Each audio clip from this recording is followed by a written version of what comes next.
তো দেখো আমি কিন্তু সকালবেলা ঘুম থেকে উঠেই সকালের কাজগুলোকে কমপ্লিট করে নিচ্ছি। আমি সকালে উঠে ঘর ঝাড় দিয়ে নিয়েছি সুন্দর করে, তারপর কিন্তু আমি আমার বিছানাটাকে তুলে নিয়েছি।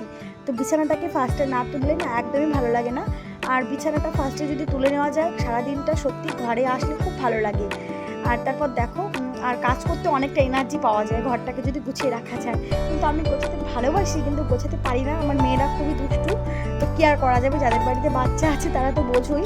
তো দেখো আমি কিন্তু তারপর চলে এসেছি আমার পার্লারে, আমার বাড়িতেই পার্লার আমার পাশের রুমে। তো আমি সেখানে কিন্তু চলে এসেছি, একটু সেই ঘরটাকে একটু ঝাড় দিলাম, একটু গোছালাম।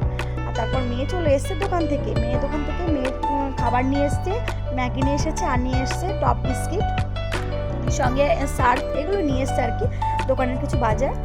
তো তারপর দেখো মেয়ে আবার আমাকে দেখাচ্ছে, মা দেখো আমি কিন্তু টাকা হিসাব করে নিয়ে এসেছি। তো আমি বললাম খুব ভালো মা, তুমি হিসাব করে নিয়ে এসছো, খুব ভালো হয়েছে। তো একদম ঠিকঠাকভাবে নিয়ে এসছে, তো তোমাদের সঙ্গে একটু দেখালাম ওই জন্যই। তো তারপর দেখো আমি কিন্তু জামা কাপড়গুলোকেও একটু ধুয়ে নিয়েছি। তো কেমন হয়েছে অবশ্যই বলো।